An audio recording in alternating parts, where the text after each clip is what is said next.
Well, hi everyone. I'm Tina, but of course, this is To the Inner Wild. Thanks for stopping by. Welcome to my channel. So today it is roughly 8:30. It is January, I believe 8th. Forgive me. It could be January 7th. Anyway, it's a Friday. Hooray! Remember what old Fridays used to be like? Yeah. Now I see people trying to find a space of time um, in transit, like almost like escaping in their capsule of a car and in random parking spots. So that's the way it is, at least here in um, California, Southern California, with palm trees abound, even. And such a weird, odd, like a weird picture, an odd feeling. Um, I don't think it hits the nostalgia mark. I don't think we're going to be looking back on these days and feel a sense of warmth in that visualization of an atmosphere. So, anyway, um, I hope you are well. I am doing far better than I did, let's say, 10 minutes ago or an hour ago. I started the day off so well. Um, I didn't let things get the best of me. Um, there was an easy plummet to earlier in the day. And, it seems as though like life or spirit has this, in for a loop, in for a juggle, that as soon as you carry some kind of expectation to how your day is going to be, that it goes against the self-fulfilling prophecy. To the point where, when you reach that brink where you become overconfident about, okay, well, this is, I've done enough for the day. Um, I think life is meant to keep you on your toes, at least when you're at that brink of transformation, because Spirit wants to to reaffirm through your will what choices you are going to make consciously, knowing that you're at that turning point. Um, and and yeah, I think that's what Spirit's trying to do. I mean, I was so compelled to just get on camera and just start gushing out about these things while I was in the moment of feeling. And of course, as many already know and are already aware, that we are more than the composition of our feelings, because feelings are very fractional, as well as, our thoughts. So, I mean, we're more than just our thoughts, our conscious, those frames that are kind of melded together in our storyline, whether that be here on Earth or carried throughout, you know, the, the film constantly winds, right? So looking at that, because I actually now do believe in the, not as of today, but, recently I've understood the concept and the value, and not just it being a concept, but it being a reality of being able to look into other worlds within our own existence. Um, um, Not just through our generations here bound to the earthly plane, but spiritually speaking, cosmically speaking, there's so much more out there. So I'm not going to go too much on that tangent, because that's not what this is about. But this is more looking more at a not worldly stance. I mean, we can go that far, but I feel like it's almost like a midpoint, if not a pinpoint, to the greater expanse of where wisdom truly lies. And it's always within that expanse, that openness to growth, right? Um, yeah, so anyway, I was dealing with something just a few moments ago, and it was something that I didn't realize that was going to be revisited in such an impactful way. Now, this has to do with toxicity within relationships. And, it's, I think, because of the focus and the practice of spirituality, enacting it, practicing it, creating a discipline out of it, its main role in creating alignment to our highest good.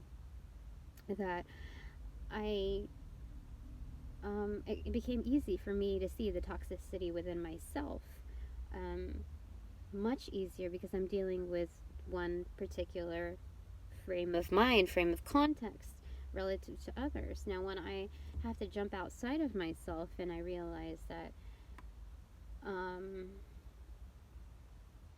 like, it's harder to put into context. I feel like it's more complex anyway, to see what the world is giving you, what that actually means. Okay? Because that can be a direct reflection of what's going on in the inner plane. And of course, yes, I'm conflicted. Yes, I'm conflicted in leaving unhealthy relationships behind. Yes, I just had half a cookie right now before dinner. Yes, I am undisciplined. Yes, okay. But I guess in the familiarity and the comfort level of knowing what my muted demons are, that I kind of forget the linkage between here and there, what's going on outside. So my point in conveying this to you is, to provide some clarity when you're in this transformational process, that how do we say it? Because it had something to do with the transactional quality. Anyway, I feel like life is not meant to be reduced into an equation.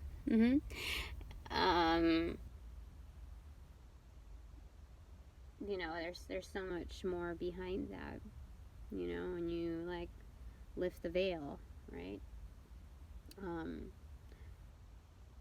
That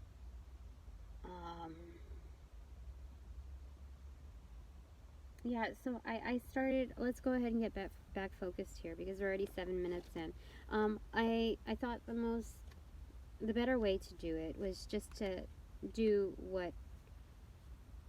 remove myself from the situation for a second, because I've been holding on to certain things that no longer serve me, as well as people. And I think the more that I isolate myself, as with you, if you're going through the same thing, is that there's an extreme value to that you're honoring. You're getting to know yourself better, not just your wants, your needs, and expectations, and how sometimes expectations don't really matter in the whole scheme of things.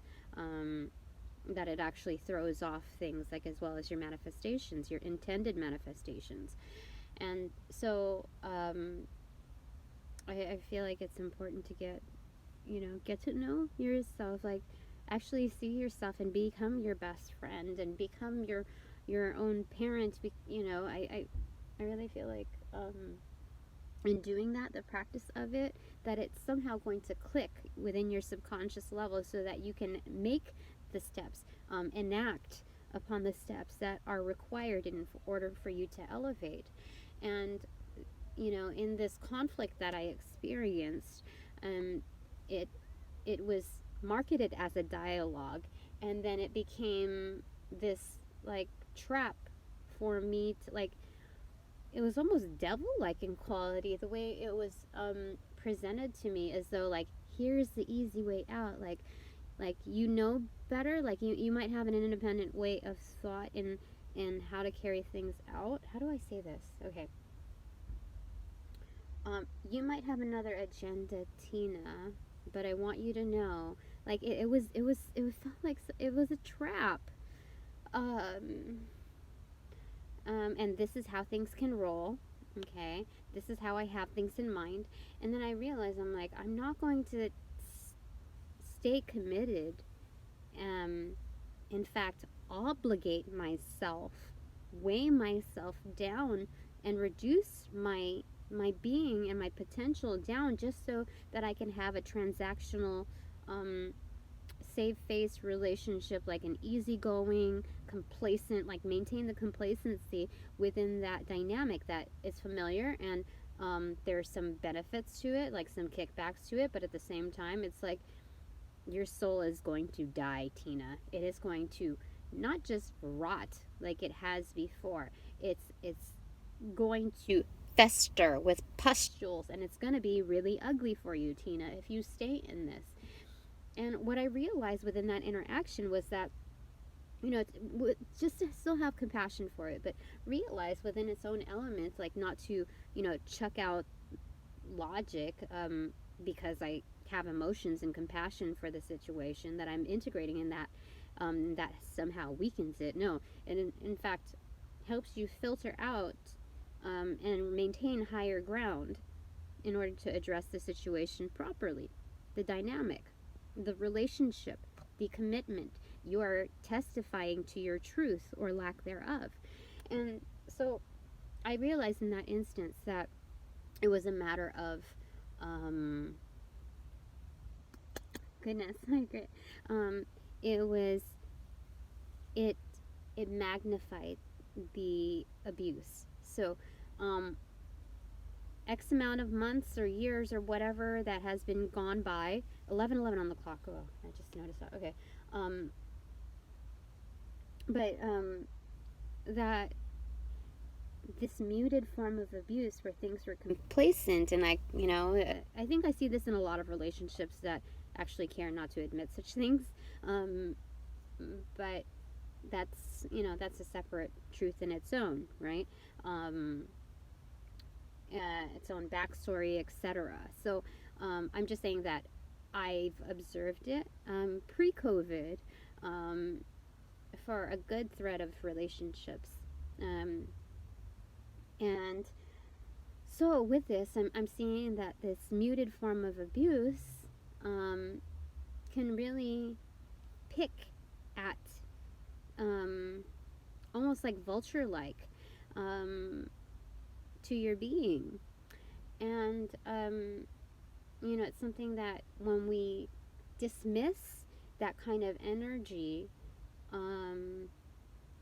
it's almost like we are saying that it's okay, that it exists in our lives, that we are okay with holding a place for that kind of energy. And that is truly added weight to baggage that you're trying to let go of already, your personal stuff. And it's like when you're trying to like release that baggage, like you're unpacking, like visually look at this, like you're unpacking, you have your suitcase open and you're just trying to get the shit out of there, right? Oh, I'm sorry. It's within context, okay? You're getting the stuff out of there, okay? I'm sorry, I need to stay a little bit more grounded. I don't usually cuss on my channel as far as the blatant emphasis on it, unless it's straight up within context, within appropriate context. But this is nothing to be upset over, because this is all within divine timing. This is all part of the plan, as far as the realization process, the waking up process. And it is a bumpy ride, yeah. So just realizing that it has its own dynamic in muted form, that it's like trying to wake us up. And if we familiarize with the complacency for too long, as far as like the limbo process, the people that will get this will really know what I'm talking about. And props to you guys, not for understanding, not like you have any leverage. I'm just saying that it's effing difficult. And it doesn't have to be, okay? Because your involvement is partially what you willfully and energetically give to the situation. So I'm trying to transform that, not be so hasty in conveying my feelings, but rather putting them into context, wound as like truth in it. Oh, okay, so the open suitcase, right? So we're trying to take stuff out, and then like they're putting their stuff in your suitcase because you've emptied it out and you've left room for it. And for some reason, it's almost as though like you're okay with it. Like you have your own luggage, right? We're gonna go on this trip, right? This little vacay, this escape to Honeymoonville, right? And and they have so much stuff that they're packing into your stuff because you have room in yours. And it's kind of like that same visualization. And I just thought it was really important to kind of convey that in a more tangible sense, to have it click sooner for you guys at the very least, or maybe for me later down the road, if there's somehow some kind of imbalance, and then which leads to relapse. And really, that's what I'm seeing in the compassionate value of things, that the other entities on the other side are dealing with some form of burden. Okay, it's not just, we're not just going to talk about it in an aloof terms as baggage, but burden, something that's associated with actual feeling from that baggage, right? So we're thinking about the other person on the other end, but not to outweigh our own being. Okay, so this is really, I think, the way to go as far as seeking resolve in all fairness, exercising the seat of justice within that mental state of justice holds a sword, doesn't she? And usually displayed as like Athena, that it does take real strength. So it's the implication of weighing things out, that elevated thought process behind, the balance of temperance, right? It's like it's a melding of the two. And so it's really taking that divine seat of power, that major arcana role modeling to our day-to-day in the minor arcana. I think that's really what it's, conveying. So anyway, let's go ahead and invite the angels in. So I'm realizing that, and it's, in times like these within the transitionary phase, it's very important to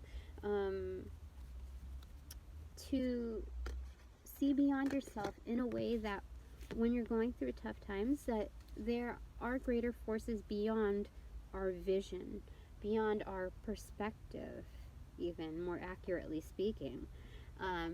Because if we had vision, we would see the greater expanse of the availability of such resources, live resources, that flow beyond our frame of vision, or, optical, optical abilities. So, I am going to go with the black and white tarot, Bianco, is it? Actually, it's Bianco Nero tarot. Okay, we're going to go with that. Oh, that's justice. Dang! And today I got a couple things in the mail, which is, we're going to throw a splash. I felt like this is actually the perfect contents. This is the Wise Art Inspirational Deck Cards, Dr. Pink's. It says here that you are a masterpiece to your life. So we're going to throw in a splash of color. There's some abstract art, almost like thrown in like Jackson Pollock style, but with brush strokes. So it's like a throw of color like Jackson Pollock, but also delivered in a manner of like Van Gogh. You see that? So there's that. And then along that came with that is the Rebel deck. Yeah. So we're going to go ahead and start off with this. Angels, I invite you in. Cosmic families. Higher selves. We need our higher selves, our ancestors too, to keep us grounded so that we can maintain that attitude of temperance, grounding that divine knowledge, that higher knowledge, so that we don't step into the next frame of mind or the continuing representation of what we're going through with imbalance, with overconfidence. Yeah. So I feel like that would be a great blend. And of course, to think beyond ourselves and our existence is something that is to life forms that are beyond our frame of context at the moment. So that universal knowledge, ability for expansion, creative solutions building. Like, I mean, if we're talking about other worlds, there's going to be so much there's going to be parallel, but as well as like a more elevated, I feel like, or even if there's less life forms out, less, how do I say it? Even when we're reduced to the microscopic level of things, that exploring other worlds and being open to them will has the potential to help us elevate, that they become resources. The unknown becomes resources of knowledge, because it drives us to our state of complacency, to the outward reach, for knowledge, for understanding, with a different frame of context, because we're so jaded with our familiar. And we tend to abuse what we become jaded by, right? Yeah, I really feel like that's that. Okay. Thank you, angels. Thank you, ancestors. We might not throw in the rebel deck. I don't know. It's 21:14 on the clock now. But let's go ahead and see what we've got for this. Like, I mean, it got so bad, I had to, like, say prayers. And, well, I'm not saying that you have to... Four of Pentacles, taking ownership. Almost seeing the salvaging quality. In taking charge for your empire, the building process of it. Feeling enlightened with this ability to work hard at things. Okay, so I think that was a hidden message. I know what it meant for me.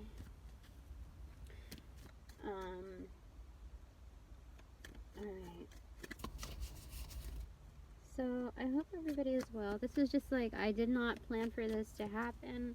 It just kind of all drew in together. I know Spirit has, is almost grooming me. And that's part of the reason why I wanted to share this with you. Because, you know, I have a lot of time to ground myself, to sort through my feelings. I have the luxury of being able... This is not supposed to be like a brag book of spiritual stuff. This is to tell you that from where I'm coming from, I know it's effing difficult, okay? And so for those that don't have the time, that are still in haste, that are still trying to figure things out, and have that carry the burden of many commitments that they need to sort through and prioritize, and haven't let go of things, and still expressing a resistance to change, that you know, it is difficult. It is hard. But it's nothing that you can't handle. So I think when things feel like they're starting to corner you, just kind of mentally step back, emotionally step back for a second. Don't sever the ties, just step back for a second, okay? Don't automatically react and cut cords. Just step back and you know, upsize yourself and shrink the situation to a point where you can, like, look at it in microscopic level, where you are somewhat aloof. You are objective to, not aloof is not the best word, but you have an objective frame of mind, a different perspective, where you know you're already above it. You are recognizing your divine power, and reducing these lessons, reducing these situations into lessons that fit into the curriculum of your life, to elevate, to graduate to the next level, to ascend. Yeah. I feel like that's what that is. Okay. Is there anything here that you'd like to convey to us in the black and white? Or I feel like we've already discussed whatever we needed to discuss when it comes to the black and white of things. Let's get this one. King of Wands. Finding, it's manifesting your power, this passionate Leo quality. This King of Wands is, he's in resting mode. He's post-manifestation. You see his lion? It's tamed. You see it? It's tired. It is tired. We've been working hard at this. And we still need to remain vigilant and in command at the seat of our throne. And oh, there's actually 2 lions, but they're live. They're not like, they're part of his throne, but they're not inanimate. Yeah. That's cool. Because I see lion as a fire spirit, right? So, this in all actuality is the 3 of Wands, waiting for his ships to come in. So maybe we've taken on that masculine role and we're amid that. Yeah, we're waiting for that to happen. It's looking out on the horizon for your ships to come in. And that's... what did we want to say about that?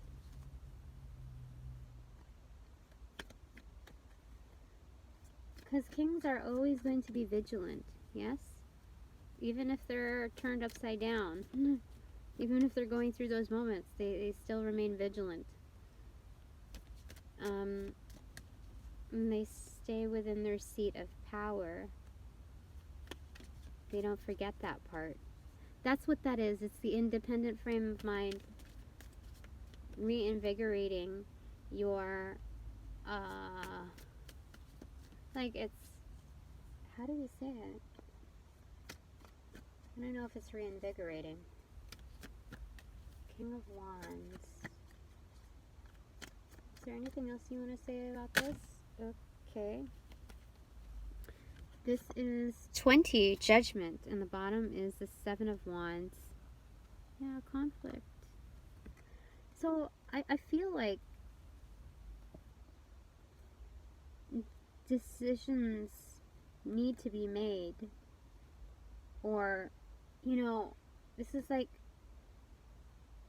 destiny. Like, things that are meant to be are going to be pronounced now.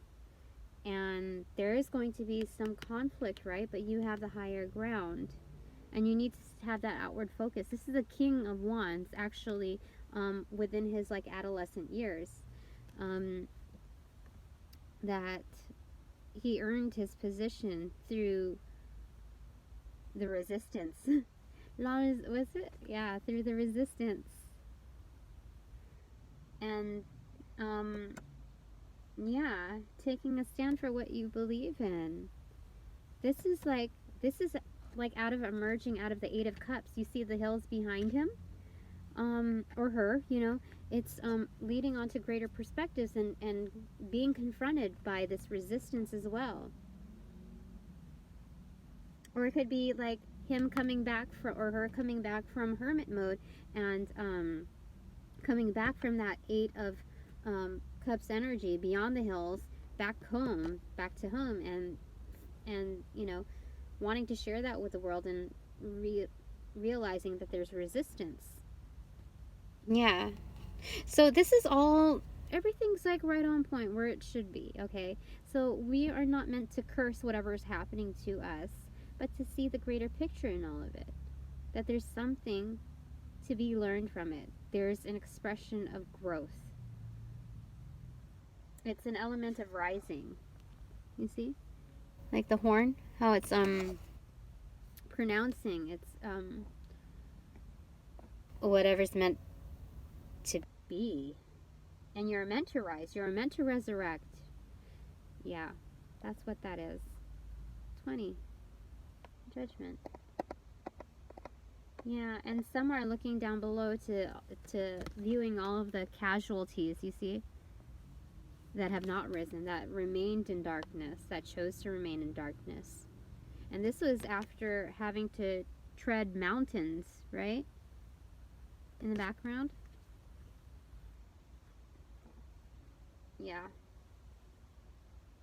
that's what that is. Okay, I feel like we should stop there for that. And then we're going to go to this masterpiece one. Okay.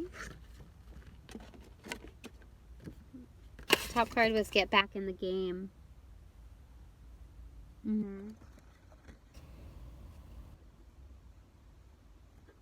It's meant for encouragement. Yeah. Okay.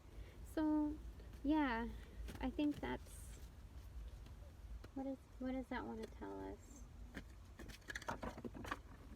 Oh yeah, don't let people scare you, because they don't let people intimidate you.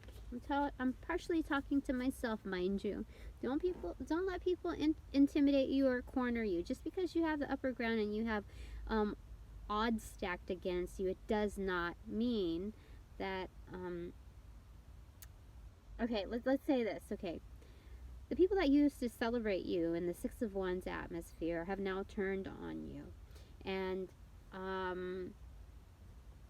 you're not meant to psychoanalyze what's going on with them, but to realize what that truly means within context of the here and now, that they see you as elevated. They see you as freeing yourself from these lower levels of consciousness. And so, yes, they're going to be in opposition.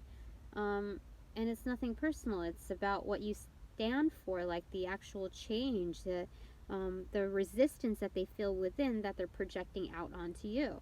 So to feel the encouragement, because that is actually a silver lining, almost like a compliment from the universe, saying that you are being groomed for something better, because you are capable. You are meant for something greater, and this is your time. Yeah, that's what that is, especially following the Judgment card. Oh dear. Okay, what else do you want to say from this? Angels, Spirit, Cosmic Family. Oh, there's 2 that popped out on the top. Oh, 3. New beginnings. Thank goodness that in life we always have new beginnings. Keep the faith alive, right? And then treasures. Keep looking. Your treasures are within silent, soft melodies echoing. Remember, treasures are within. You are the treasure. Within you lies the treasure. Oh, you know, that reminded me of Goonies. Yes, that's what that's about.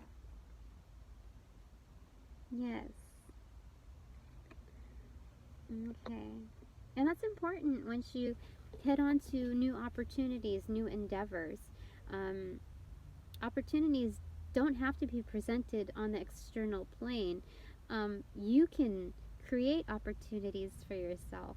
And that's what I've been learning in 2020. Actually, prior to that, prior COVID, when I was within a 9 to 5, I created opportunities for myself. And because of that, that just magnified more from the external to me. And they were all blessings in disguise. Trust me on that one, because those opportunities were things that people did not want to do.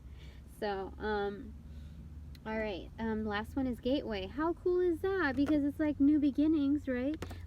New beginnings, and then treasures, and then gateway. Like when there's an expression of gateway, there's also a direct implication that that gate is open for you, that it is meant for you to walk through, to actually open up yourself. It's a portal. It's a supportal. Supportal? It's a supportal. Guess so. Anyway, where is my gateway to happiness? Is it an illusion, or am I the illusion? Perhaps the gateway to happiness lies within myself, and I truly alone must find and seek my own treasure of happiness and joy deep within myself. That's nature. How cool is that? So that really ties in very well together as far as the King of Wands, manifestation, judgment, the Seven of Wands, and yeah. Whoa. Okay. Yeah, so this whole relationship stuff, what I'm talking about here is very direct as far as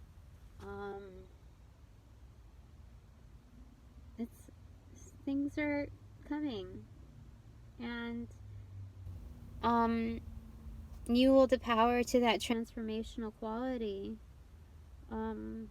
through your sheer will, expressed down to the very seed of your thoughts, what you think about yourself, what your, even your, like the subtleties of your potentiality. What are you accepting into your life? What have you continued to accept in your life that no longer serves you, that it's actually holding you back, that you're continuing your cycles to the point of exhaustion, to the point of wanting to give up, to the point of wanting to give in and succumb to those energies and mirror them. I think that's really what that's the brink of when, like, the devil's like, yeah, I got mine today, you know? So the bottom of the deck is the divine tapestry of life. When I look back on my life, I see the divine orchestration and the divine tapestry of my life. Yes.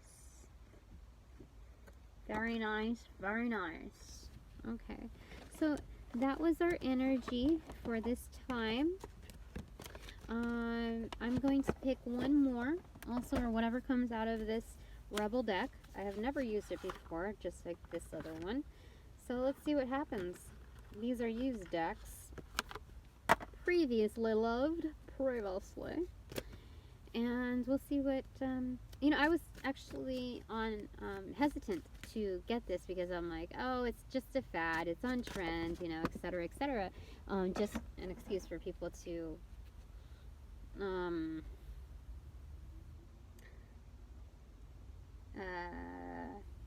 express themselves with the validity of card reading. Because I don't want to talk down to anybody that actually uses these. I mean, I'm using them, right? So it's more like I'm just telling you what my resistance is relative to these. Okay, you are being an ass because you're effing tired. Face to pillow now. Get some effing sleep.